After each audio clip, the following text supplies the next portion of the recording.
I'm going to declare this meeting in order.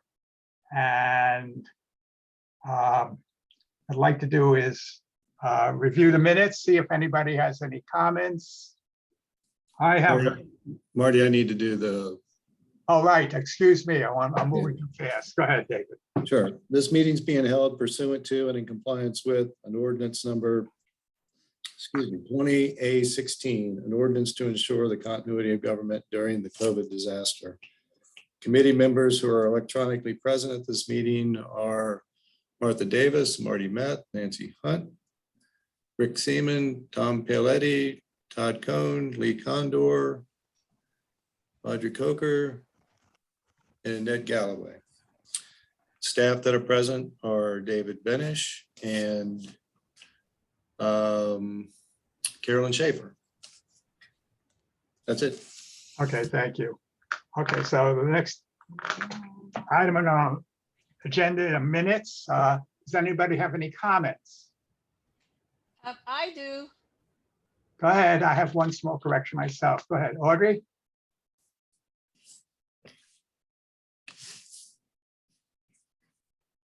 Hello, I heard some. Audrey, you mute if you have a comment. She's still muted.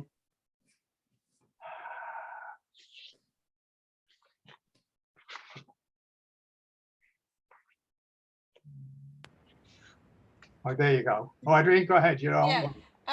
At the last part of the minutes, it discusses the school situation, and I respectfully request that my comments be included. The traffic issue is a little independent of the things that Ned talked about.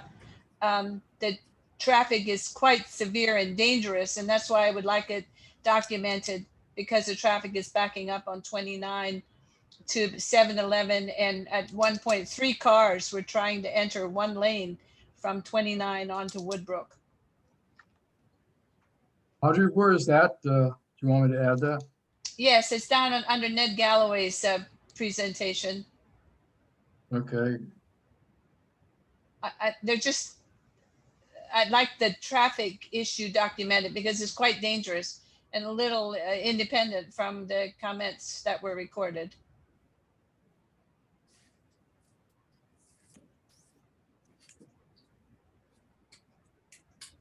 I'll add something about traffic. Okay, and one other just minor, and Ned's also when you on paragraph 3 under Ned, you have sport. It should be it should be spot, not sport. You'll see it there. Okay. Thank you. Okay. Do I have a motion with to approve the minutes with Audrey's addition, please? Somebody. So moved, but I think Audrey should provide the language that she wants so that we get it correct. How would you like me to do that orally now? I think we have the sense of what you want, but you need to send your language. Send it. Send it. Okay. Thank you. So Nancy, made a motion to approve. Rick, second. All in favor with the amended? Any negative? Okay. So it's so approved. Okay. Our next item on our agenda is Miss Candace Perkins. She's a new planning division director. Welcome. I thought it would be good for us just to meet her. We're going to have a lot of interaction with the planning group as we go through the comp and master plans. So she's just going to take 5 minutes to introduce herself. Candace, you have the mic. Thank you. As you said, my name's Candace Perkins, the new planning director. I've been with the county almost 2 months now, so still learning, but definitely glad to be here. I'm originally from the Frederick County, Winchester area. I spent 20 years with Frederick County in their planning and development division. So just come here recently. So, and I'm definitely excited to be here. And if you have any questions for me, I'd be happy to answer them. And I definitely look forward to working with everybody in the future. So Okay, definitely not 5 minutes. So that would be fine. That's all right. Let me take two either questions or comments. I know Nancy has an observation. Nancy? Yes, welcome. Your predecessor 1 or 2 ago was a big fan of form-based code. I don't know if you're up to date yet, as there are many things you need to be up to date on that are slightly more pressing than form-based code. But I would welcome any thoughts you have on form-based code or going forward. Just let you know that I spent a lot of time on this, as did most of the committee. We're still very interested in seeing what happens there. definitely. I'm currently working with staff to get up to speed on where the county's at with the form-based code, and moving forward into the fall and the winter to keep developing and moving forward with getting all that in place. So it's still a work in progress to kind of come into the actual development piece of it. One other question from Peter Thompson. Peter, you have your hand up. You're muted. I do not have my hand up, and I'm Oh. sorry, my video is not working tonight either. Okay, sorry about that. There's a hand, it looks like a hand next to it. Okay, anybody else? I was going to say to you that we've really enjoyed working with the staff. You have a great staff. They're very knowledgeable and have been very responsive. So good luck, and we'll look forward to working with you as we get down, as you get to know the county and get to know us. Thank you.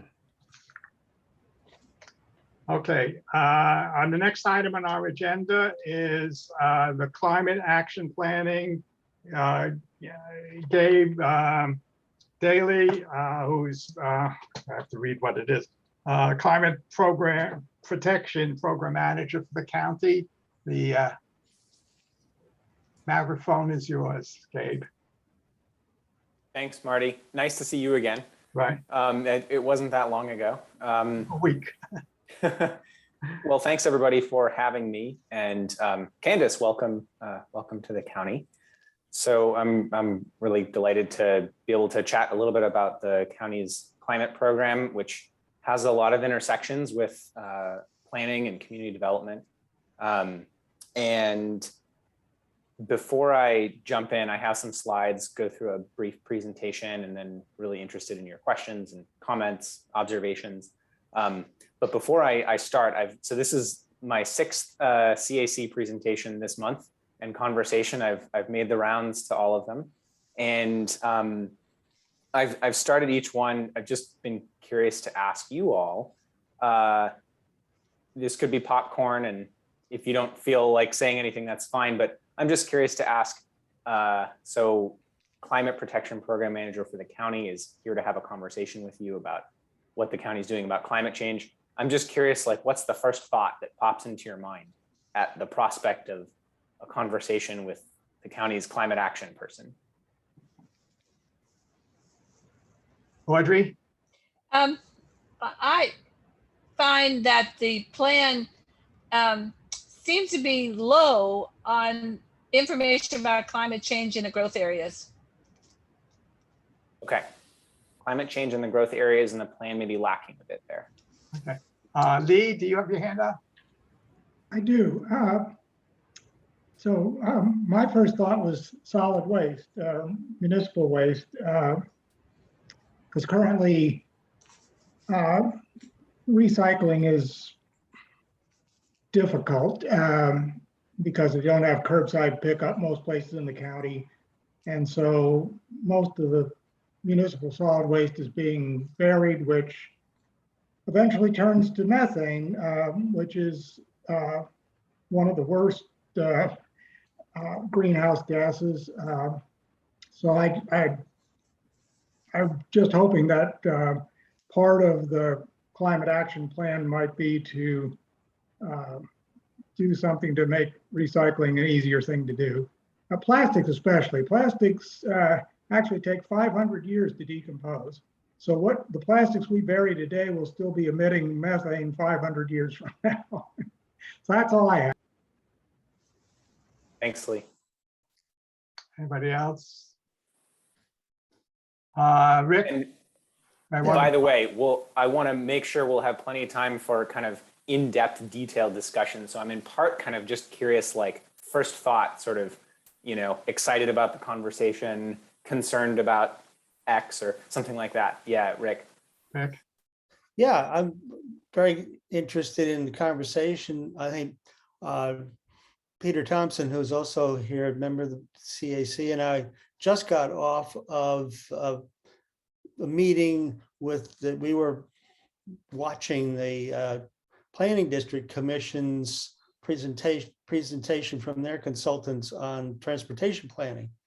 And we have had a presentation a couple of months ago on some of the things that the county is doing with respect to its vehicle fleet and other particular matters. I'm very curious to see get more information about that, and then start talking about transportation issues on a larger scale, which is beyond the county government, and actually getting into what can we do and what can the county begin to work on with respect to, the citizenry and the population's transportation issues. But yeah, Sure. I think it's great.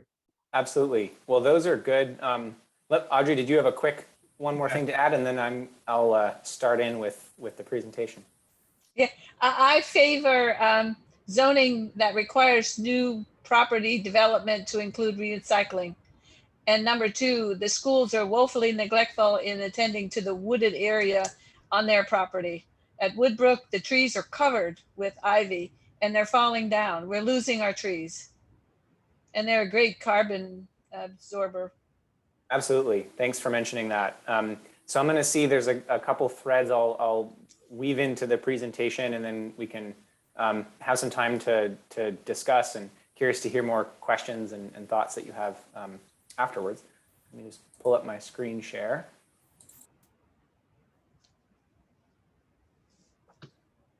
All right, can you see the full slide? Yes. Great, thank you. All right, well, let's dive in. So I'm gonna go through kind of four main areas of topic for the evening. Say just a couple brief things to frame the discussion. And then I wanted to give an update about the county's climate protection program in general, what we've been up to the last few years, and then bringing us up to date what we're currently working on. Third, I'll share a little bit about some intersections between climate action and comprehensive planning that I think some of those will intersect a bit with a couple of the topics that you raised in the last couple of minutes. And I'll say that that's part of that topic, the intersection between climate action and comprehensive planning was sort of the pretext for the timing of my being invited to come and talk to the CACs this month. So in the context of the comprehensive plan update having just been fully launched and that process underway, and the work that the planning staff has done to produce reports around kind of the background with growth management and the community engagement that they're starting, they had invited me to come and speak about intersections with climate action, since the Board of Supervisors has been pretty adamant about making sure that staff across the organization, and especially in the comp plan update, are really thinking about how to integrate our climate action goals as well as equity and inclusion goals more fully into the updated comp plan. So I'll spend a little bit of time on that, and that's kind of the timing of my being here tonight. And then lastly, I'll say a little bit about some different ways that you all can get involved with local climate action efforts, and also with the comprehensive plan update. So first off, I just wanted to mention, this first slide is maybe not something you normally see in like a government kind of policy space conversation, but I think it's important to say there's more and more research nowadays that that climate change can feel overwhelming, and that can make it that can become an impediment to acting effectively. So it's helpful to just acknowledge, like, it's a big thing. It can feel really huge and intransigent and overwhelming, but that acknowledging that can actually go a long way towards helping us then move towards acting effectively. And the third piece is that you can be a part of the solution. There's important role for local government. There's important role for community members. And I think particularly you all serving on a community advisory committee, there's a little bit of maybe extra agency there, kind of serving in a community leadership position where you're somewhat connected to what's going on in local government and also connected with neighborhood associations and folks in your district. So yeah, you have an important role to play as well. I just want to say that at the outset as you think about some of the next stuff that I'll share. So county's climate protection program. First off, I'll give a little background of where we've been the last few years and then talk about what we're up to right now. So it sounds like some of you are at least familiar with the fact that the county has a climate action plan. It was adopted in 2020 by the Board of Supervisors. And that plan works to embody and be consistent with the county's overall vision. So we talked quite a bit about these key themes throughout the plan. The intention, the ultimate goal of a climate action plan is certainly to reduce greenhouse gas emissions, to reduce the severity or intensity of climate change. But equally as much, we want to make sure that the actions and strategies that we propose for reducing greenhouse gas emissions are also beneficial to local health and well-being, our local economy, the local natural environment, and making sure that we're doing all of this with really thinking about equity and inclusion in the community, making sure that everyone is brought along in the kinds of solutions that we work on here. The plan also has 2 high-level quantitative targets that the Board of Supervisors set in 2019, and those are listed here. So reducing emissions by 45% from 2008 levels by 2030 and achieving 0 net emissions by 2050. The plan or the actions across the plan, so there's actually 135 total discrete action areas within the plan, and those are rolled up into a number of different strategy areas. Those then are part of 5 kind of major sections or chunks of action. And those chunks of action often kind of connect with different areas of emissions, different emission sectors that we look at. So first, we have a whole set of actions around transportation and land use. Land use being really important for how future transportation gets developed, how folks can get around the community. We have a section on building energy use that includes both energy efficiency, so looking at everything from small things like LED light bulbs to electrification of larger appliances or energy efficiency of larger appliances like stoves and furnaces and hot water heaters. Building energy also looks at on-site renewable energy generation, so thinking about rooftop solar on residences or businesses. We have a chapter that looks at renewable energy sourcing at a bigger scale. I grabbed that photo because it was one of Albemarle County, but for that chapter, where many of the actions are looking at bigger installations, not so much rooftop. That's a photo of the Crozet Library rooftop. We have a section in the plan on sustainable materials management, and the photo there is of McIntyre Recycling Center. That chapter covers one of the topics that one of you brought up earlier around recycling, composting, as well as reducing waste, hopefully reducing and reusing before we get to the point of recycling in the waste stream, and then ways that we can encourage composting of organics. And then the final section looks at landscape, natural resources, and agriculture, so how we can steward our forests and natural landscapes in the county. Wanted to show you just this linear chart of our greenhouse gas emissions based on the inventories that the county has conducted previously.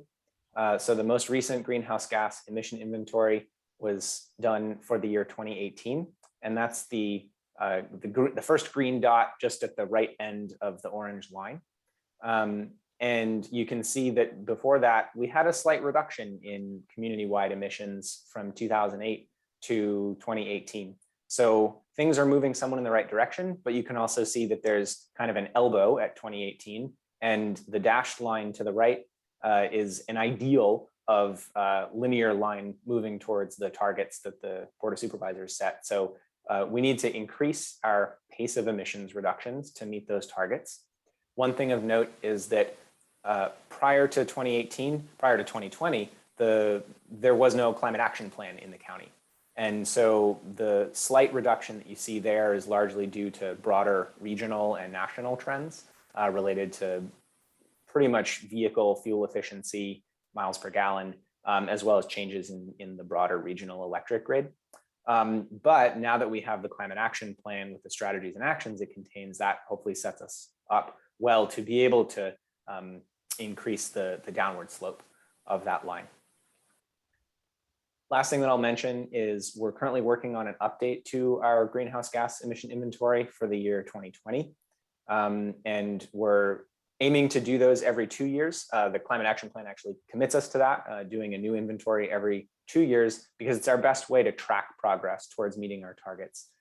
If you're wondering why 2018 and why 2020 now that it's 2022, the data that we use for doing these inventories, much of it comes from the state and also some federal data sets that takes them time to compile and then publish.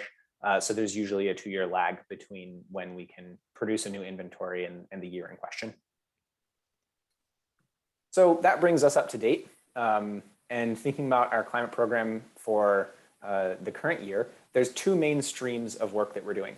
On the left is implementing the climate action plan. So we have this adopted plan and now we're working to implement it. There's a number of ways that we've been implementing specific actions as opportunities have arisen within the plan, but we're also trying to make sure that we implement the plan in as strategic of a way as possible. And so we're doing some work to help prioritize the 135 actions in the plan so that we can be a bit more precise and strategic with how we move through implementing those actions. There's also a subset of actions that relate to local government sustainability, making sure the county is leading by example. There's work going on there as well. And then the inventory, which I mentioned. On the right is another big stream that we've been working on, and it's kind of about to get going in a fuller way, which is climate adaptation and resilience planning. Some of you might be familiar with these different terms. If you're not, I'll give a couple quick definitions. So the county's climate action plan, the one adopted in 2020, focuses on what's often called mitigation in the field. And that's basically the idea of reducing the severity of climate change, reducing greenhouse gas emissions. Adaptation and resilience refer more to the idea of preparing for the effects of climate change, some of which at this point, unfortunately, are unavoidable. So we also need to be able to prepare for and hopefully build resilience as a community. The first step in that process has been to do a vulnerability and risk assessment. And that's something we've been engaged in over the last year, working with a couple partner organizations and a consultant to basically look at what do we expect from climate change kind of in the big picture, what's most likely to hit our region in the Virginia Piedmont, and then to look at what is specific to the infrastructure, communities, economy, and natural areas in the county, and how are those specifically likely to be affected by the kind of regional weather patterns that are shifting due to climate change. The next step of that will be to start out a planning process, and we're really excited to have a robust planning process with a lot of engagement of community members, of groups that might look like they're going to be more affected based on the vulnerability and risk assessment, and also partner organizations. So that's something that's getting going. Don't feel like you need to read everything in this chart, but I just wanted to show you kind of a visual of those 2 streams with a little bit more to kind of give you a sense of how things fit together in terms of what we're working on. So at the top in the green is implementing the climate action plan. I mentioned the local government work to make our operations more sustainable. That includes looking at policies and procedures around our buildings, our fleet, how we manage our own landscape, and then procurement. And then also this strategic prioritization of the actions in the climate action plan. That also includes adding SMART goals to the plan. So each chapter of the plan, if you've looked at it, has a number of kind of top level goals for the chapter. For example, in the renewable energy one, we say increase renewable energy generation to the electric grid. And that's a great goal to have. And we kind of kept things at that broad level for the climate action plan. It was considered a phase 1 plan at the time, with the idea that we would continue to refine it. This is one of the aspects of work to refine the plan. So SMART stands for specific, measurable, achievable, relevant, and time-bound. And if we're going to implement the plan effectively and strategically, we need to have some of that goal language in the plan become smarter, so to speak. So something like increase renewable energy generation to the electric grid would say something like increase renewable energy generation by this many kilowatt hours to the electric grid by 2025 or by 2030. And that'll help us track progress and hold ourselves accountable better and see where we may need to make adjustments as we go. Then on the bottom is, like I mentioned, the climate resilience planning, the vulnerability assessment that we've been working on, how that'll feed into a planning process with community engagement, staff engagement, and then producing a companion climate resilience plan that'll have more of a focus on building resilience, although there will certainly be some overlap in the kinds of strategies and actions that you see in both plans. All right, so that's a little bit of a program update. Happy to chat more about that when we come to the end if you have questions. I want to spend a few minutes on looking at these intersections between climate action and the comprehensive plan update.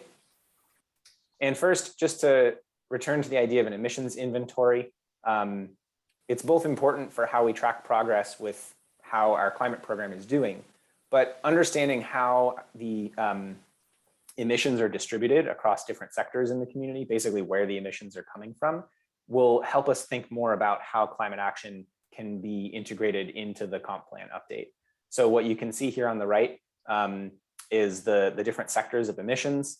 And I'll actually move to the next page where it's a little bit bigger with a slight color change.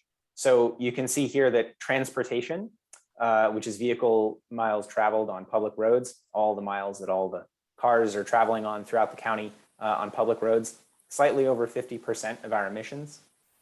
Buildings is a close second in terms of slice of the pie, close to 40%. And then waste and agriculture emissions are smaller slices, but nevertheless important areas to work on. One thing I'll mention here, for those of you who might have, might follow this topic more, is a lot of cities tend to have higher, the largest share tends to be buildings. And that's because cities are much denser, there's more buildings, more people living in smaller area. Whereas for the county being a very large geographic area, that's partially why we think our transportation emissions tend to be larger, which is a little different than other inventories you might have seen from other urban communities. So let's talk a little bit about transportation. I want to start with that one being the biggest one. And I pulled this graphic from the growth management background report that Rachel and Tori and their colleagues in community development prepared as part of the kind of background of the comp plan update. Because I think it's useful, shows something interesting about the kind of current data with how people are getting around the community. You can see on the far left, driving alone is pretty big, a little over 3/4. By the way, this, if you can't read the small text, this is from the American Community Survey annual averages for 2015 to 2019, so pre-pandemic. And this is looking at means of transportation to work, so people's work commutes. Aside from the big number on the left, one thing I wanted to highlight that's interesting is, again, this is pre-pandemic, 8.5% of folks in the county worked from home. We know that spiked during the pandemic, but there's also a chance that maybe there's been a little bit of plateau. It's come down from the spike, but as kind of lifestyles and work relationships have changed over the last few years, maybe that number will stay a little bit higher, which could be beneficial to transportation emissions. The three numbers that I wanted to call your attention to most are the ones in the center for public transportation, public transit, walking and biking. And those numbers are all quite low. That's what jumps out at me. And the first question that comes to mind for me is, well, thinking about climate action, how can we make it possible for those numbers to increase? So how can we maybe remove barriers for folks who might like to take the bus or walk or bike as part of their commute or getting around for errands? And also how can we incentivize it in a positive direction? It also becomes a question when we think about comprehensive planning, right? So to put a finer point on that, not just how can we do it generally, but specifically how can growth management and land use decisions help us increase those percentages? The next slide is going to be a bit of finger painting. It's not anything kind of carved in stone or or a well-argued proposal, but I just wanted to offer some ideas to kind of get you all thinking and invite your feedback and ideas when we get to the discussion point. So these are just a few concepts that are often talked about in the context of climate action. And there are also concepts that are talked about quite a bit in the county's 2015 comprehensive plan. So they are concepts that the county has already been thinking about as features of a kind of healthy, vibrant community, independent of climate action. They also can help with climate action. So that first one, complete streets, refers to the idea of a street that can accommodate multiple forms of transportation, multiple modes, and particularly is not just physically kind of accessible to cyclists and pedestrians and folks who might be walking to take transit. So it's safe for them, but also comfortable and enjoyable. So this is a street from downtown Crozet that I just happened to be out there one day and took a photo. And there's some greenery on either side of the street that makes it a more pleasant walk than if it was just kind of bare pavement and concrete. We often in climate action talk about density and mixed use development along with affordable housing. So ways of helping folks, get around to maybe run errands or find work that's closer to where they live, so they don't necessarily have to drive a long distance to either run errands, do food shopping, or get to work. We also relatedly talk about infill development, which is the idea of if you have, land, not like park land that people are using enjoyably, but land that's maybe like was something previously and is now abandoned, or is a parking lot that's no longer in use. How can that kind of land help with the density of development? And then just broadly thinking about how we allocate real estate, so to speak, to cars and buses and cyclists and pedestrians. I always think it's kind of funny, and hopefully a couple of you who were at the Transportation Advisory Committee meeting last week won't mind the same example again if I shared it then. But I've been sharing with folks, it's always interesting for me when I drive to a shopping mall to run errands and there's maybe a lot of empty spaces in a parking lot. And then I go in the store and it's actually quite packed. And so it's interesting how sometimes we have way more parking spaces than maybe are necessary for the capacity of a building or a shopping area. And so thinking about how can we get creative with making kind of allotting more space to some of these other modes. Last thing I want to say here that's important, because I think it's important nuance. Sometimes we think about transit, bike, and ped as like distinct, and then we think, well, Albemarle County is huge. Like nobody, not many people in the county are going to walk to work. That seems kind of ridiculous. Or not many people in the county are going to bike to work. I think it's important to think of those three especially as interrelated and connected to each other, because no one who's taking the bus to work, for example, the bus is not coming to their doorstep and then dropping them off at their doorstep at work, right? There's going to be some walking to the bus stop, walking from the bus stop, or maybe biking to a nearby bus stop if it's a little too far to walk. And so thinking about those in concert together is an important theme. Also wanted to chat briefly about buildings, which is our second biggest one. And just a few ideas that I've been thinking about when I think about the comprehensive plan.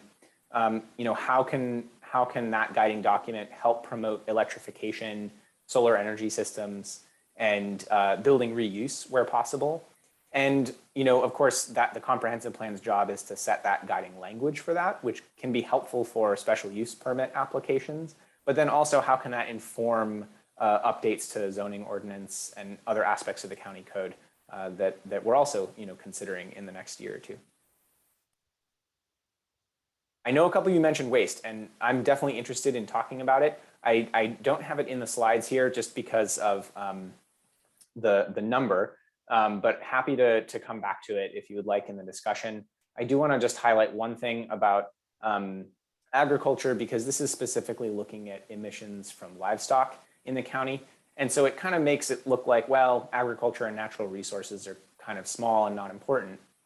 But I do want to show this other map that we have, which was some work that was done as part of our most recent greenhouse gas inventory.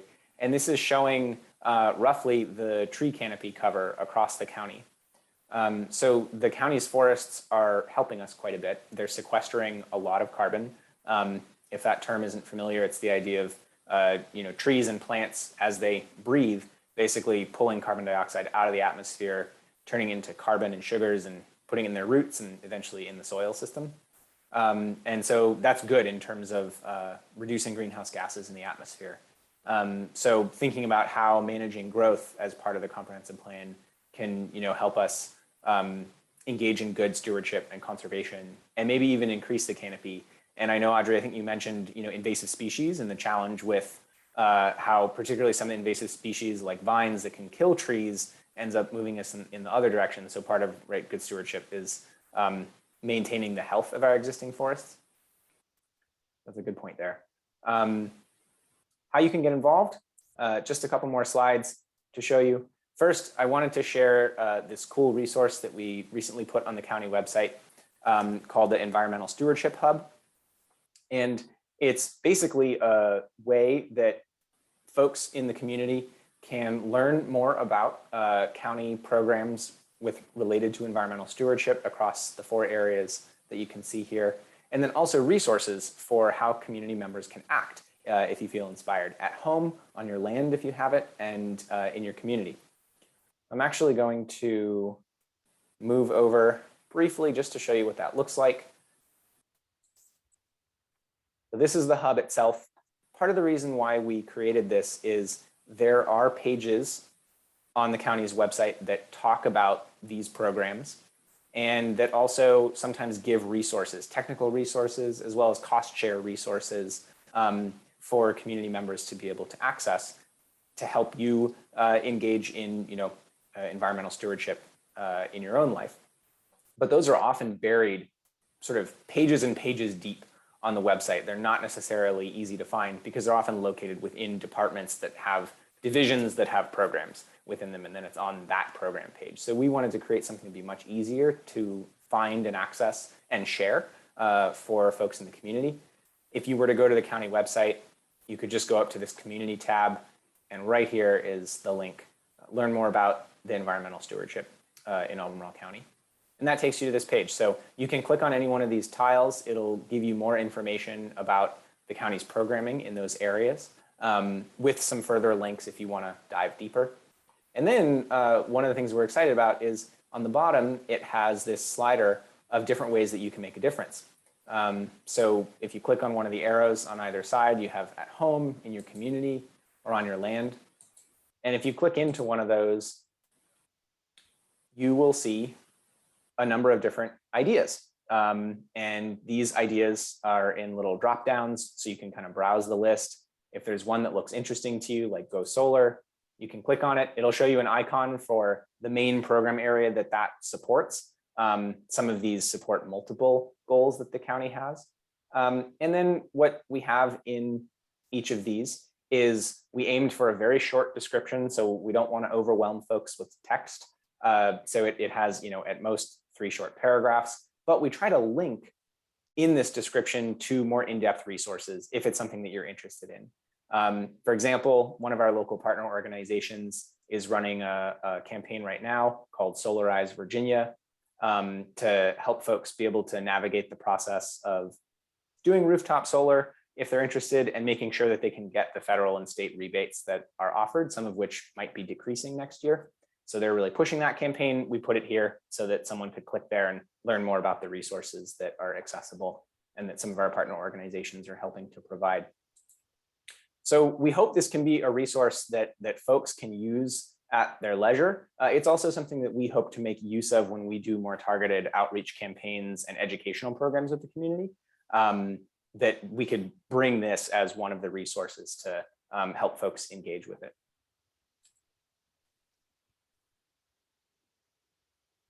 Last couple things are, we have this upcoming climate resilience planning process that I mentioned.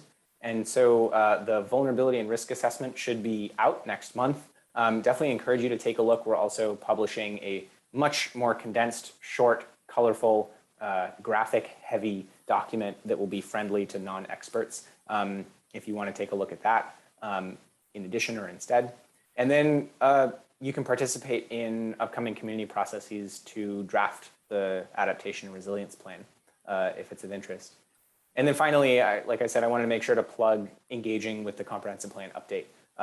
The folks behind that have put together an awesome process for robust community engagement. They're really interested in hearing from folks in the community on priorities and on things to think about. So these links are in the slides that you should have received.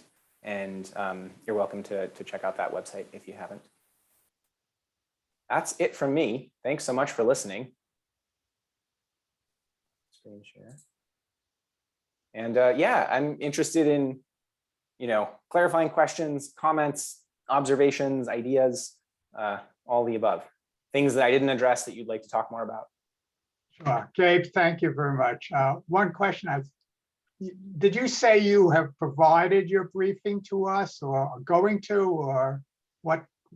I didn't understand your last comment. Could you clarify? Oh, the slides, I think, are part of the, I think the slides are submitted to you or somehow submitted to like the CAC meeting. So you should have a PDF of my presentation. It's on the website. It's on the website on the calendar, Marty. It's Oh, okay. Additional materials. Okay, fine. Thank you. So on our website. Okay, thanks. All right. So let's open this up for questions for Gabe. Lee and I have heard him once, so we'll let some other people talk. Tom, you go ahead. Yeah, I just had a very simple question. Those reductions in gases, is that for county government or is that for all commercial, personal consumption? Good question. Yeah, so that's community-wide. Local government and schools are 5% of the community-wide total. So that's why I think in part the board set targets for the community, because it's obviously important for the community to reduce emissions. And it's certainly important for local government to lead by example, but right, we are a somewhat small slice of the pie. And so a big chunk of implementing the climate action plan is, looking at how we can use the different tools in our tool belt to help the community move forward. Okay. Other questions? I've got a series, but go ahead. Nancy, did you? No? Go ahead, Nancy. I have two questions. I know it. One is under the buildings, which is obviously a big piece. There is a lot of redevelopment or new development going on in this county, but even though we are home to the Green Building Institute, which is probably not the right name, but you certainly know what I mean, there's no mention of the LEED process, and we certainly don't seem to discuss it for any of the site plans that I've seen come through here. Yeah, so looking at the kind of building efficiency, super important piece. I can't speak to kind of conversations around particular like development proposals and the language discussed there. We definitely have actions in the climate action plan around encouraging and incentivizing developers to engage in developments that are hopefully as energy efficient as possible, and if possible, actually have some renewable energy generation on site in those developments. So those are some of the things we would love to see, and have some tools in our tool belt to encourage and incentivize that. I think that partially kind of links in a little bit with some of the conversations around the comp plan update and thinking about growth. And often what developers will say is, we would love to do these things too, but it's hard for us to make it economical unless you give us something like increased density, that kind of thing. So there's definitely actions in the plan around helping to move things in that direction. Let me follow up a little bit, if I might. I think I asked you, what exactly do you see in the current comp plan or master plans that directly address climate action? And what are there any current laws or regulations that currently address climate actions? So I haven't read all of the master plans. I did early on a couple years ago read the 2015 comprehensive plan, and I've revisited a few sections of it recently, but I can't necessarily call to kind of memory specific sections. What stood out to me the most when I read the comprehensive plan to become familiar with it was a lot of the language around, it's a little different, but a lot of the language around prioritizing land use that is conducive to more sustainable green transportation. So there's quite a bit in the 2015 comprehensive plan that speaks to mixed use, density, networking roads in ways that can allow for the kind of multimodal transportation that I mentioned earlier. So, you know, someone being able to easily hop on their bike or walk to the nearest bus stop and take a transit route that gets them close to where they need to be. So there's some really good material in that section of the comprehensive plan. I think another piece where the comprehensive plan, and I know this is a kind of a priority that the county has had over many boards of supervisors and for the last several decades, is the work around growth management and having the development areas and then the rural area. So that's something that you see in talked about in multiple chapters in the comprehensive plan, that a fair amount of the language in there at least couches some of those goals in the context of you know, making sure to be preserving forest land. And of course, some of that ends up being, you know, it doesn't all happen necessarily. If, for example, there are existing forests in or trees in development areas, then, you know, sometimes we end up seeing, I know probably I recently this past weekend drove on 29 North and saw a few of the areas where trees have been cleared for new developments. One of the things that we would love to see more of, and I think it's a matter of looking at, you know, again, kind of where are the tools that we have, where are the strings that local government can pull, are to encourage more and more lower impact development. So, you know, are there ways when developers come in, can they not just sort of clear a giant rectangle of trees? Can they work a little bit more with the landscape that's there, which the county talks about also in its existing comprehensive plan, a little bit more around like site grading and discouraging too much sort of earth moving. But I think we could think about that with respect to, you know, preserving tree cover or requiring, you know, replacement of tree cover that was taken out. So those are few, that's kind of pulling on a few different areas. It's not like a pun intended comprehensive answer, but hopefully that gives a few ideas. Okay, thank you. Audrey, then Tom. Go ahead, Audrey. I wish to talk about resiliency and fire prevention and dryness. In the growth area, there are a lot of woods, like in Woodbrook, but the public property is not well maintained, and trees are falling down. Logs are pushed from fallen trees, are pushed against fences that border houses and the housing area. There does not seem to be any plan to reduce fire risk in the urban area, and I would like to see some action there. I personally spoke with the fire chief, and he said it's not in their policies to inspect wooded areas on public property to see if it's a fire hazard.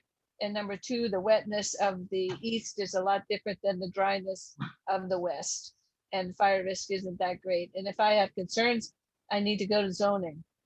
I have not done that step yet, but I will. I'd like to see closer working together of community agencies and care of public lands in the growth area. Thank you. Thanks. Yeah, thanks for bringing that up. Just a quick comment, which is, yeah, we're, you know, of course, it is true that so two things are true. One, we are going to see increased risk of wildfire here in the Virginia Piedmont. It's also not as intense as what it is in, you know, the Rocky Mountains or the West Coast, but there will be some increased risk here. And that's something that's one of the chapters. We have a chapter on wildfire in the forthcoming vulnerability assessment that's discussed. So we'll hope to use that information to help us with the plan, and then with the resilience plan. And we are I've been in conversations with colleagues who in Parks and Rec and other county departments to look at our landscape policies, our own kind of land management on county-owned lands. So that's certainly something that I can bring to discussion with colleagues to think about, as especially as an issue that, like you're pointing out, will become of greater concern as we move forward. So yeah, I appreciate that. Thank you very much. There have been 2 fires in the woods at Woodbrook School in the last 26 years, both started by kids. Okay, thank you. Thank Tom? you.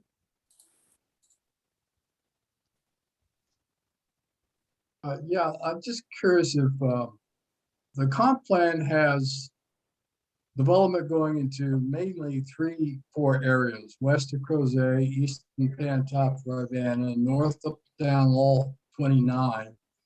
Does it your plan at all take into consideration improvement of transportation, making it more efficient, possibly building more roads to eliminate congestion on existing roads, or anything along? How do you get people around from these broad-based, centralized density areas? And they're going to be traveling. I mean, people are going to be traveling from Pantops up to the airport north quite a bit. And existing roads may not be able to handle all that traffic. And that alone could create more consumption of gasoline or other materials more than necessary. Am I myself clear? Yeah, absolutely. It broke, the audio broke up for a second there, but that, I think I got all of that. A really good question and information.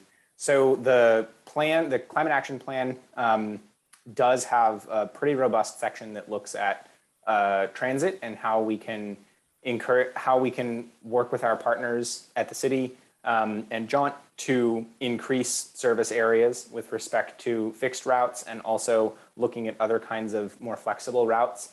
So there's a pilot going on right now or a pilot study that was done that's leading towards a pilot of microtransit in Pantop's area, and I think one area along 29 North. So the plan definitely lays out a number of actions for us to take, working with partners on improving transit and also improving infrastructure. There's also actions around encouraging, promoting adoption of electric vehicles, which both requires, electric vehicles becoming kind of more price accessible, which it looks like they should be doing over the next 5 to 6 years. But also making sure that the charging infrastructure is in place so that folks can, feel comfortable relying on an EV and getting around. There's a lot of research that's been done that suggests that if you add new roads or add lanes to existing roads that are congested, that is more of a Band-Aid and relieves congestion for 2, 3, 4 years. But then as you get to 5, 7, 10 years out, it basically just encourages more people to travel alone in their automobile. And so while it might create some congestion relief, which may help with kind of idling times in heavy traffic parts of the day, in the long term, it ends up increasing greenhouse gas emissions and sort of making overall traffic worse. So ideally, what we'd like to do is try to help folks move towards other modes. And so, or to carpool a bit more when possible. So kind of shift away from the single occupancy vehicle towards carpooling, transit, and some other ways of getting around. And access management techniques that reduce idling and create better flows, which actually include lower speed limits, because you increase the capacity of a road with lower speed limits. So speed limits, the dreaded roundabouts, and other techniques to make the existing road system more efficient is really that, and alternate modes of travel are really the approaches that we're honing in on. And concentrated development with infill, reducing the length of trips. Okay, thank you. So it's okay, Tom? Thank you. It'll be Peter, Nancy, and then Rick. So Peter? Thank you for your presentation, Gabe. And again, sorry, my video is not working tonight. But, and thank you for those comments, making it clear that building more roads and wider roads is really not the solution. And Dave, your addition to that.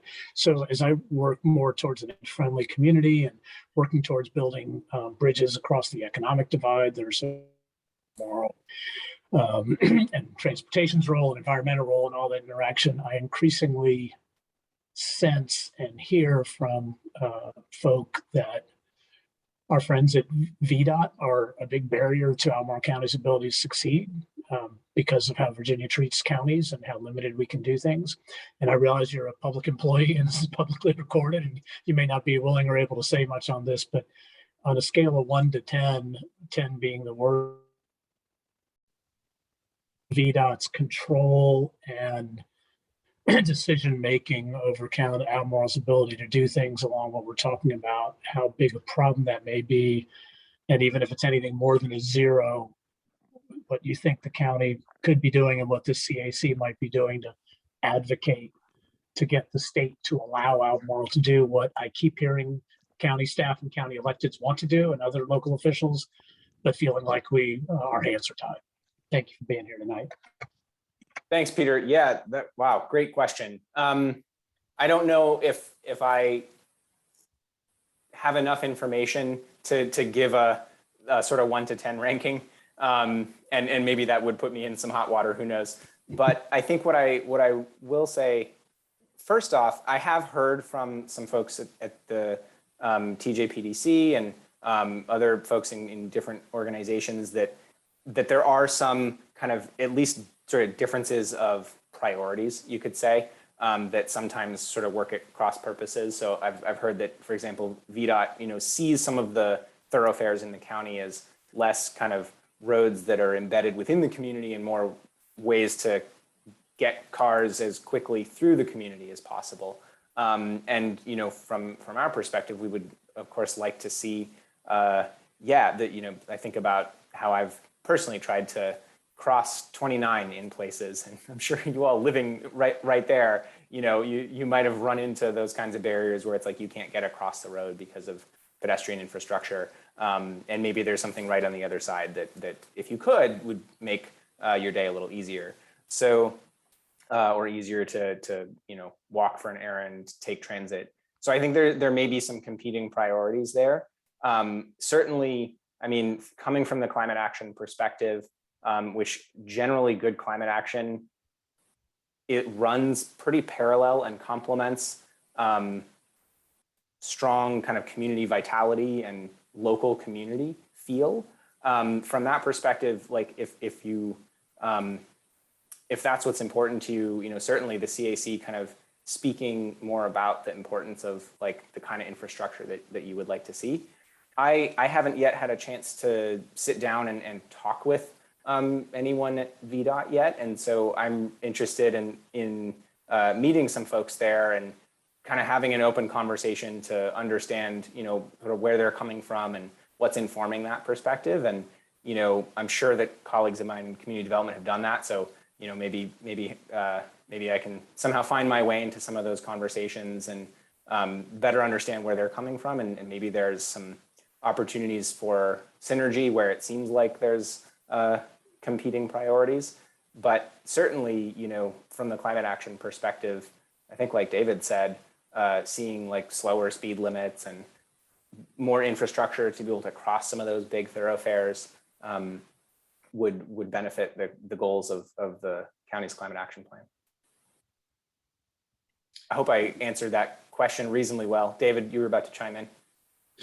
Well, I'm stepping away from transportation, so I'm not sure I'm the best to speak of, but I think part of the issue that we deal with, and maybe Ned has a different spin on it or has the same, but there are competing priorities with limited funding throughout the state. The priorities for funding are geared towards that provides the greatest benefit to the largest group or a regional or statewide benefit, which means there's a little less funding available from the state for sidewalks. And to a lesser extent, I'm definitely stepped away from transit planning, but the funding for things that are of local benefit that may also have climate change benefits. That funding is harder to get, and it's more on the local level to pay for those costs for sidewalks, for bike lanes and things like that. So I think that's the one gap that we see. We can get divergent diamond interchanges. We can get large traffic circles, which are a benefit, but getting enough funding for sidewalks, bike lanes, trails, things like that, and other more localized improvements become a little bit more difficult under the funding mechanisms that are available to us through the state. Okay, thank you. Nancy?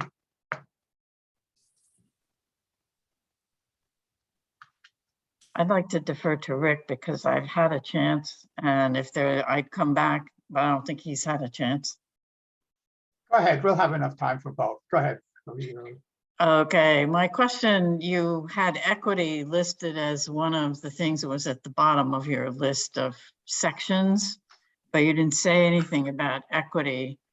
Let me give you an interesting, perhaps unintended consequences. If I look at the people who shop at Trader Joe's, which I do frequently, versus the people who shop at Food Lion, which I equally do frequently, it's a very different group of people. Food Lion hands out plastic bags, unfortunately, like they were going out of style. At 5 cents a bag, that's going to have a different impact on the Food Lion shoppers than the Trader Joe shoppers. And I think what we need to do is understand, and you mentioned it somewhere along the line, where you have a cost benefit analysis, because sometimes you do something to recycle this or to fix that, but you also damage other things. So I'd be interested eventually in some thoughts on equity. Thanks so much for bringing that up explicitly, Nancy. So there's three kind of ways that we think about centering equity in the current and future climate action work. And those have to do with kind of integrating folks into the kind of process of our planning. So that's something that we've learned quite a bit from peer communities and from other efforts at the county. So as we get into the climate adaptation and resilience planning, we're looking at how we can create a process that, invites and encourages everyone who's interested to participate in the conversation, and also emphasizes making sure we hear from folks who are maybe most likely to be affected by or vulnerable to kind of shocks to the local community from climate change. So making sure we're connecting with those folks, and the vulnerability assessment helps us do that in some ways. So that's one, making sure that we're involving folks who historically have been marginalized or don't tend to participate in community engagement for reasons of different barriers. The second one is trying to make sure that the benefits that come with local climate action are enjoyed by everybody. So certainly thinking about, right, like if the funding comes through to do like a couple sidewalks or something like that, that are strategic, that we're not leaving some folks behind, and helping kind of specifically other folks get ahead repeatedly in terms of where we add infrastructure. I think about too, like possibility of like sort of crosswalk infrastructure that maybe isn't as expensive as a sidewalk, but adds the signaling and the paint to an intersection, making sure we're covering areas equitably when we do that. And the final one is your point, is making sure that the costs to the community are equitably, hopefully minimized and equitably distributed, and not falling overly on one demographic or one group. Okay, thank you. Rick? Yeah, Gabe, I really did appreciate the presentation. It's been really good, and the commentary has been really, really good so far as well. I kind of have a data question, and it may be somewhere and I just haven't seen it, but I'm curious how first of all, the line graph that you showed early on in the presentation, which shows progress or proposed progress toward, net zero emissions.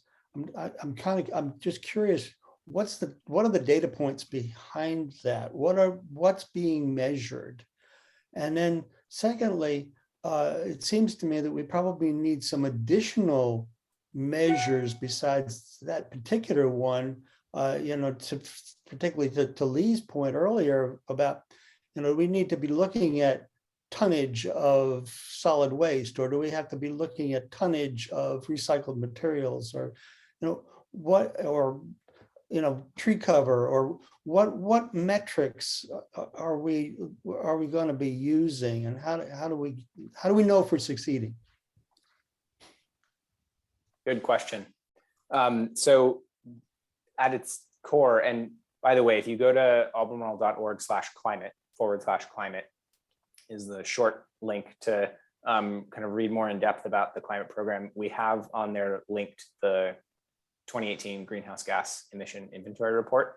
So if you're interested in data, that's like a great place to go for a little bit more in-depth reading that talks about the methodology, which I'll summarize briefly, but that'll give a little more detail. So at its most basic, a greenhouse gas inventory is a three-part equation. You take activity, which in this case is activity that produces emissions. You multiply that by a number that is essentially the factor of how many emissions per unit of activity this type of activity creates. And then that gives you your emissions. So in the context of automobile, that would be like driving, broadly speaking. So driving is the activity, and then how kind of efficient or inefficient that car's engine is the factor. And you multiply those two together, and then you get the amount of emissions that that car produced when it drove around on that trip. So that's kind of. I don't want to interrupt, but is that really model by model? I mean, my Toyota Prius is going to be a whole lot more efficient than somebody's GMC. Right. So how do you? Yeah. No, and then the EVs. I mean, how do they do that? Mm-hmm. So that was kind of the basic, just to give a sense of like what the concept at its most basic. But the way that we do it for, let's take transportation, for example. So the activity data we look at is vehicle miles traveled, which is created by the that data comes from the traffic counters that feed information to the state, and they give us vehicle miles traveled for Albemarle County in a given year. You can also look at state level data for vehicle miles traveled disaggregated by classes of vehicle. So it's not going to get as specific as like this sedan versus that sedan versus this SUV, but you do have vehicle classes like light duty gasoline passenger vehicle, light duty diesel, light duty truck, and then heavy duty truck.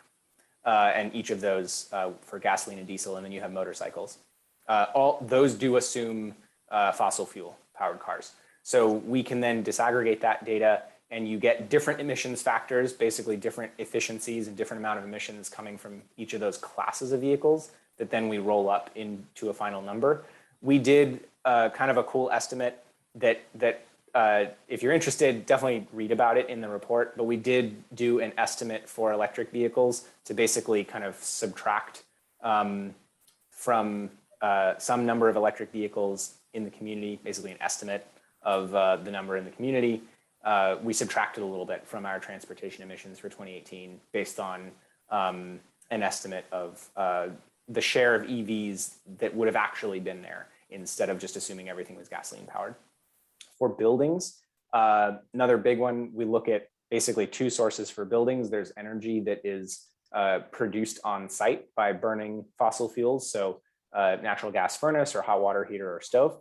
And then there's the electricity generation. And for the electricity, we use data that's provided by the EPA that gives us sort of large averages for the region in terms of how clean or dirty the electric grid is, what the fuel sources are for the electricity generation. And that's one of the things that explains the slight downward slope from 2008 to 2018, because there was a big transition in Virginia from a lot of coal towards more natural gas in terms of a slice of the pie for generating electricity here.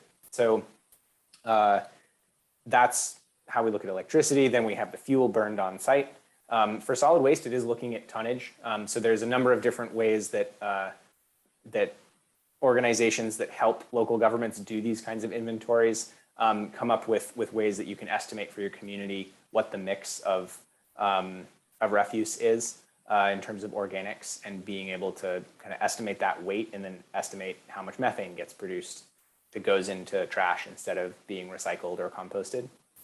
And finally, for our agriculture ones, right now we're just looking at livestock. And so there's a methodology for estimating livestock emissions. But to your point, I think something you mentioned, absolutely, we're not capturing everything. And so there's one of the things that we need to do is to try to create an apples to apples comparison over the years, so that we can, make sure that when I show a line chart like I showed, that those numbers are comparable to each other. At the same time, we're also trying to do work to add areas of nuance to the inventory. And we haven't yet figured out how we'll kind of show those simultaneously, but we know we're not capturing everything. And there's ways that we can try to add in a little bit more of what we hope to be able to capture, so we have a more comprehensive picture. That's great. Thanks very much. Okay, I'm going to use the chairman's prerogative and call this session over. Gabe, thank you very, very much. I have about 1 billion questions, which I will email to you instead.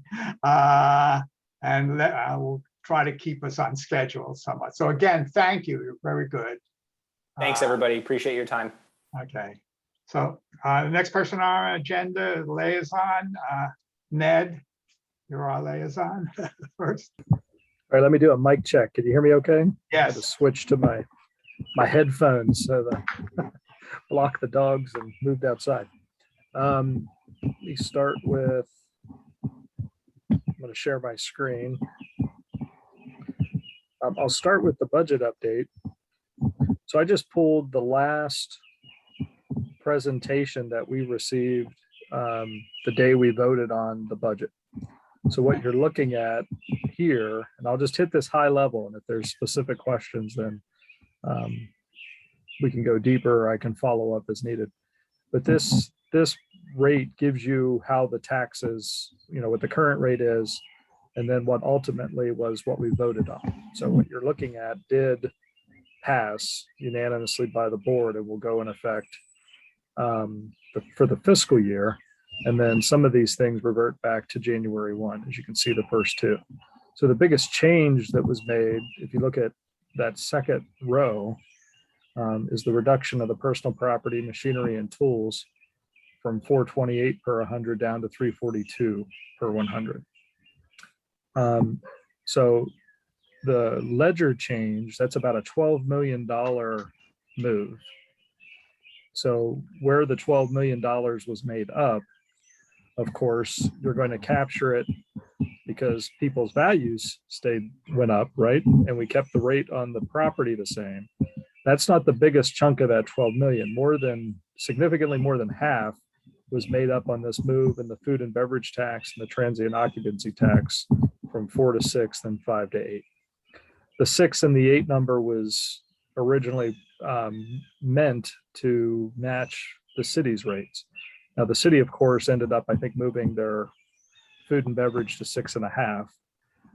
But the counties are more limited in what we can do with these items. We finally have the authority to do this, so we did that to match what the city of Charlottesville had. And we did pass the plastic bag tax, the 5 cents. And Lee may want to share with the group his email he sent to the Board of Supervisors talking about that change in the logistics with businesses and what that means from them to be able to. Are my dogs becoming background noise? I apologize. That's all right. This time of night's when everybody walks by with their dogs and my dogs say hello. And there's 3 of them, so it could really explode here in a second. The overall amount, so the total budget is right here. So when you look at our revenues and expenditures, so this obviously is the high overview, and the pie charts break down what you're looking at, where those monies go. And of course, it has to balance. The revenues and the expenditures have to balance out when we do our final vote. And the schools are included in there, CIP, everything is included in that number.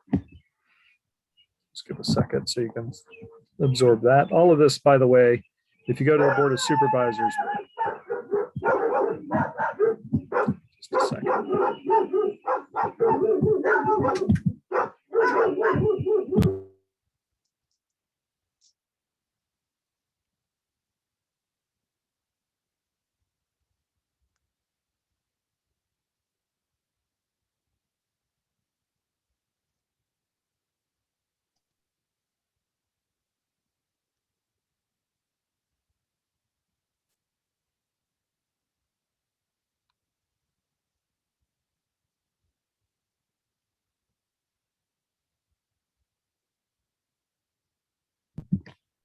All right, the look almost quieted them, but I had to give them a verbal command as well. Should have stayed in my office.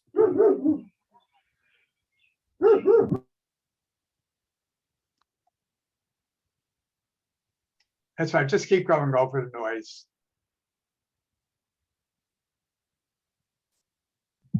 Let me change. I've got 2 dogs walking in front of my house.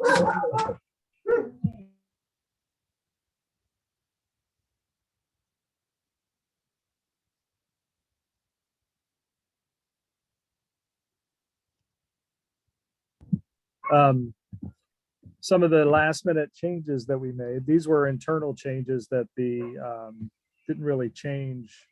They're basically budget moves. Some of the things that the supervisors did end up moving, we took some monies from the American Rescue Plan Act reserve. This is monies that were freed up because we received federal dollars. This isn't the actual ARPA dollars, but we had budgeted in a way the last couple of years planning to not receive federal dollars, so that when those monies did come down, we could then use those monies instead of local dollars, which then freed up the local dollars. So almost 700,000 got moved back into the housing fund because of decisions we had made. This will leave us about $1 million for the next fiscal year to have available after basically going through almost $5 million to some housing initiatives that we have voted on and will vote on. Another 3.1 million will be coming back before the board here soon. The board did decide to put $1 million to the Boys and Girls Club. That was also from that reserve. They had raised almost the full 23 million for their project. This is happening over on the Albemarle County campus, and the Board of Supervisors, they had asked for 2 million, but the board decided that $1 million would go towards that project. And my justification was that the children and the population that would be served there was well worth the investment. The DSS changes, that's state and federal.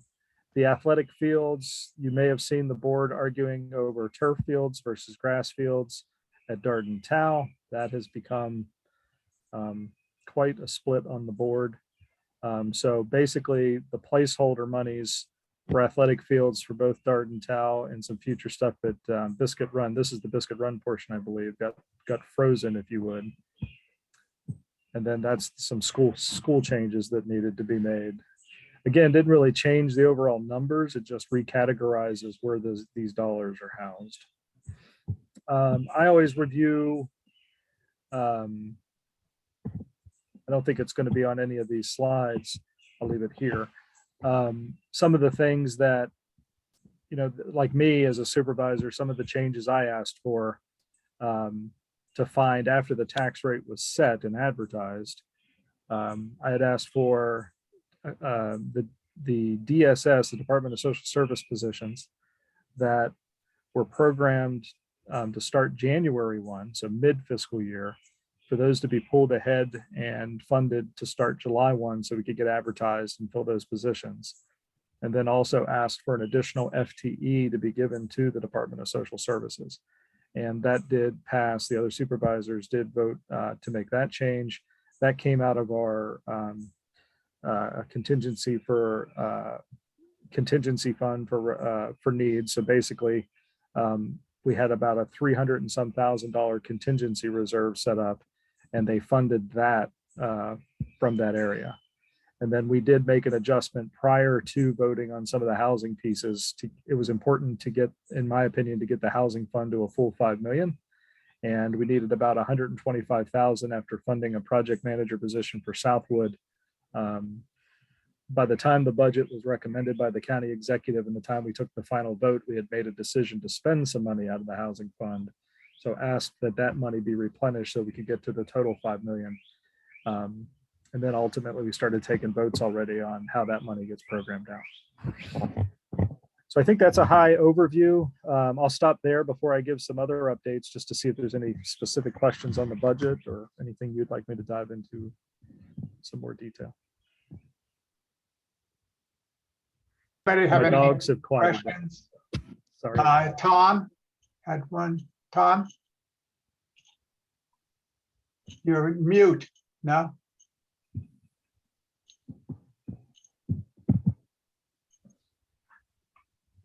You don't have a, Tom, your hand's up, no?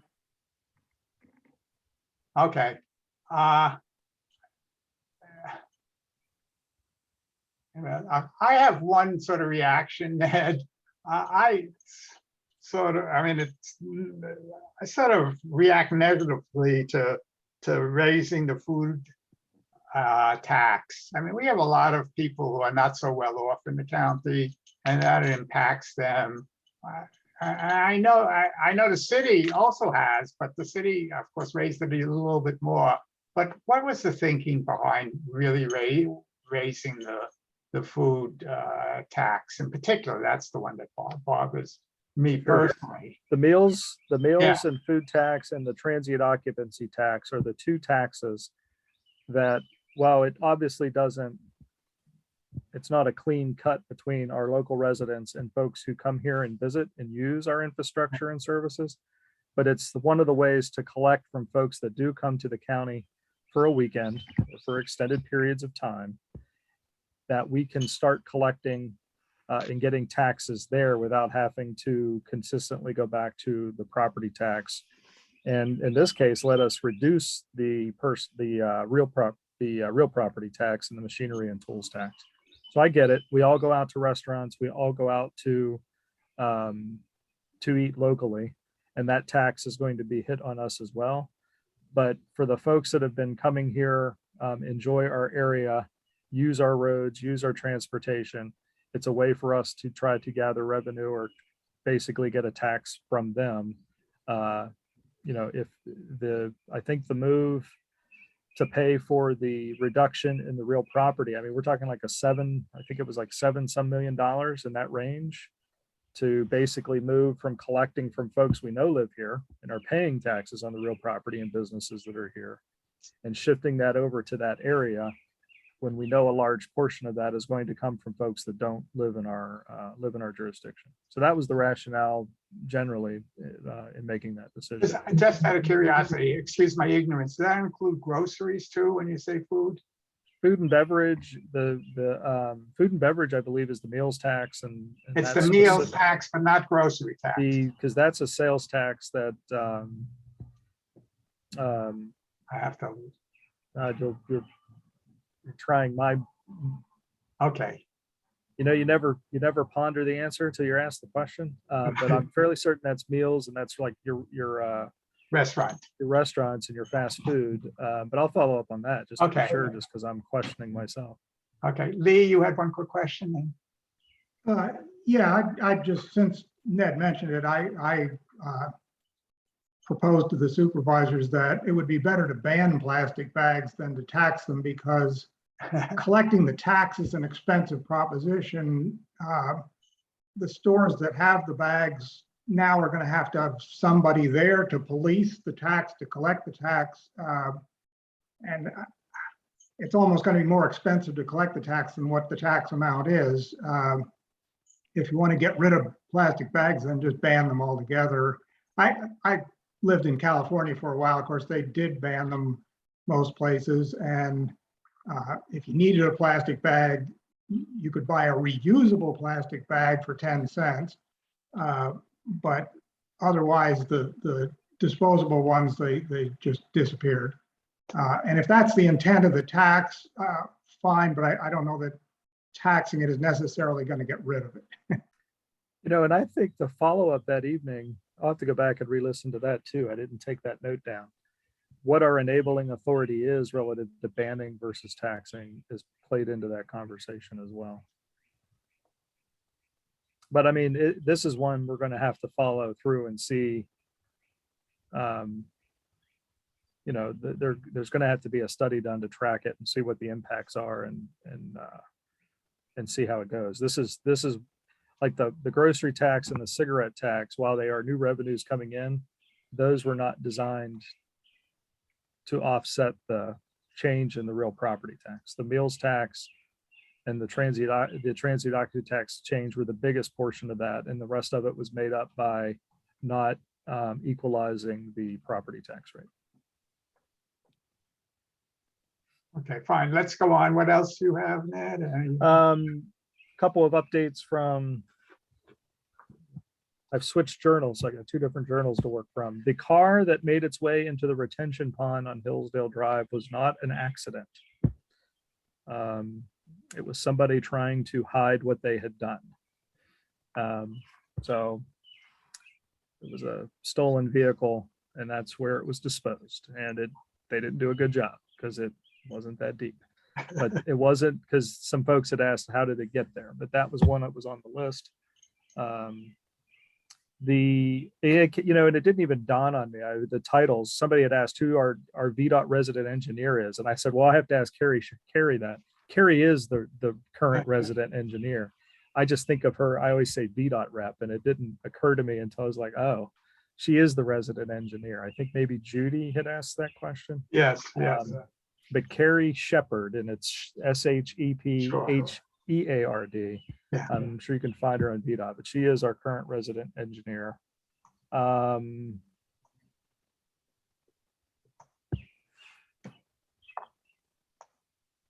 And the Belvedere Rio intersection will proceed as a smart scale application. So we'll see how it goes.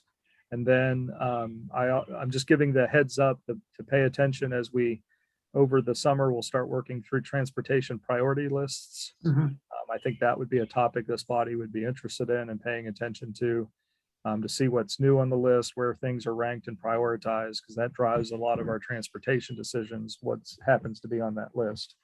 And then I'll just make a comment about, I really appreciated Gabe and his presentation on the climate piece, but I think that's going to be a major conversation as we go through this comp plan update, obviously more so than it has been in the past.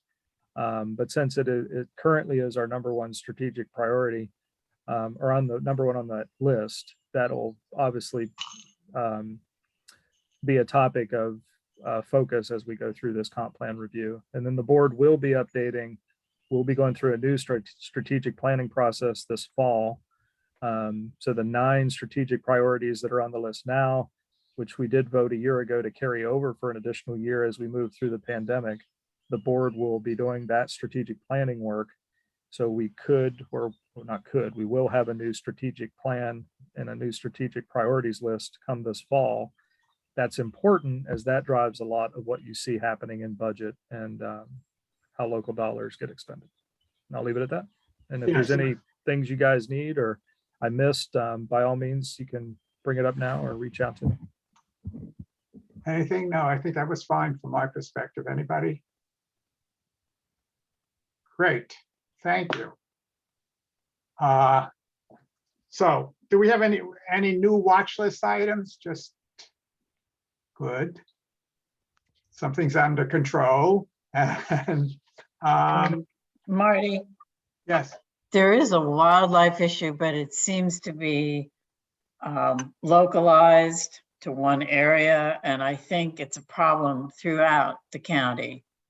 The deer do seem to have some action taken, at least in the Penn Park area, but the geese are proliferating and they stop traffic. People stop for them, which is fine, and they're cute until they get bigger. But when you stop traffic in a short span, say on Greenbrier from 29 to Hillsdale, if an emergency vehicle needs to come through there and they come through to Branchlands and the four corners of Hillsdale and Greenbrier all the time, it's not a good situation. okay. So that's something, I don't know what we can do. We've noted animals on our watch list, while control of animals such as deer and geese before. But I think it needs to be a broader, not just a neighborhood, but a broader issue to the whole Rio CAC. Which we'll note that. I'll add that to the watch list. Which brings me I did forget one thing, Ned. You said we're going to have an adjustment on the Rio boundaries. Is there a document that's going to say, or some type of communication is going to say what it is now? Yes, I don't know the timing of when that's come. It has to go to the board. Okay, Since it's an official map adjustment, it'll likely be just a consent agenda item. sure. But basically, like like I'll use the Virginia Institute of Autism. That physical space is actually on the map in the hydraulic Sure. CAC. Mhm. But as Nancy lives, not too far from there, but is on ours, and we've always talked about Hillsdale and Greenbrier and that whole corridor as part of this CAC. So in practice, we're going to get the map to meet up to what we're actually doing, and that'll. Diantha and I, Supervisor McKeel and I have talked about 29 being the boundary. Sure. That anything on the Hillsdale side of 29 should be there. And I did just quickly confirm the sales tax is what hits your grocery items and things like that. Okay. You also, the Fashion Square Mall is the biggest piece that apparently belonged to hydraulic. Yeah, when they broke, so when Supervisor Sheffield and when they broke up the whole CAC into 3, but I can tell you Supervisor McKeel thinks up to about really Greenbrier, like the vet over on Greenbrier was one that both CICs were kind of interested in. Commonwealth Drive, she's got residents over on Commonwealth that serve on her CAC, and then on our side of the road up. But really they stop where like Home Goods, they don't really see that shopping center as being in their CAC, just functionally. Okay. Whereas we have folks and talk about Carsbrook and some places that even probably go a little further north than what's on the map. But frankly, there's been some leeway based on the supervisor, I believe, that's the main liaison to have some leeway in how the CAC is operating and what we pull into onto our radar, if you would. Like I said at the last meeting, I'm very pleased with it and appreciate all of you for how our CAC operates. And we don't get too technical in terms of, oh, that's 10 yards outside of our boundary. If it's important for our area, it's important for our area. So thank you all for that. Okay, thank you. I'm sorry, Marty, I didn't think to mention it. I did have a meeting when I said Carsbrook, I had a meeting with their community association at the beginning of May. A lot of the same issues that this committee looks at, speeding, especially on Carsbrook Drive, transportation questions. There's some trail possibilities back there that are of interest. Questions about the budget and the taxes, et cetera, came up. But there's a lot of commonality between that group and this group. I encouraged them to listen in and told them that we had a monthly CAC meeting. So you may see them join from time to time. Okay. Thank you.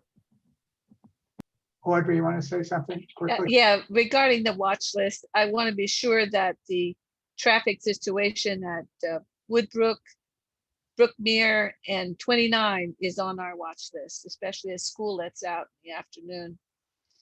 It affects the whole intersection. I saw 3 cars trying to get into one lane from 29 onto Woodbrook. It was interesting. Surprised there haven't been any accidents so far. Okay, I don't have the watch list in front of me, so I don't remember if it's on there or not. it sort of is on there, but I'll recheck it. I'll show it Thank to you you. for next time. Okay, Thank you. Okay, so the last area I want to talk very briefly about is future topics. Tom, you had one suggestion. He's writing, okay.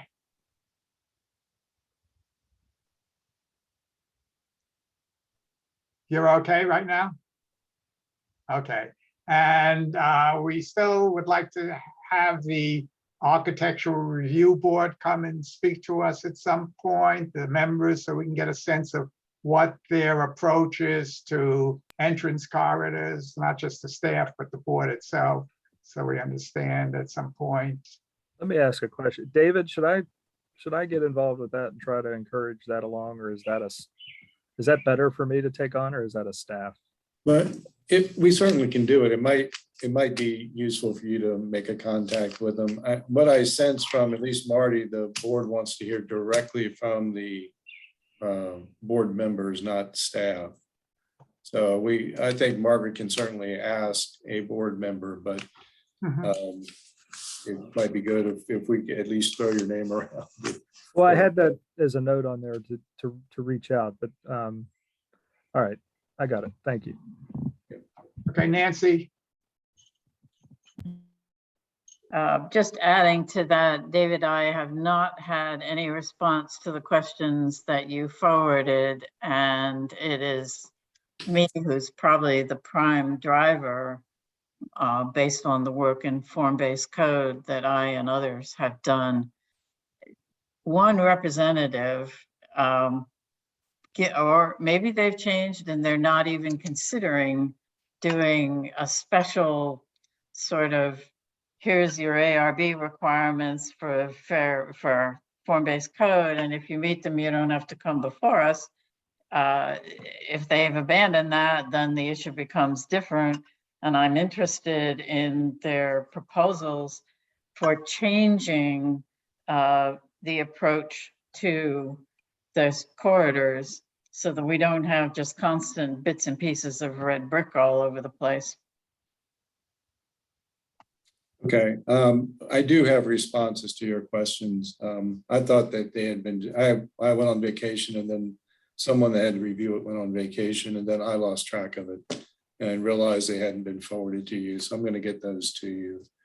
And I don't remember the answers to them, quite honestly, but I understand that would be something that you would want to have an understanding of with the presentation from the ARB. I can make sure we cover that. Okay, thank you. Audrey, last.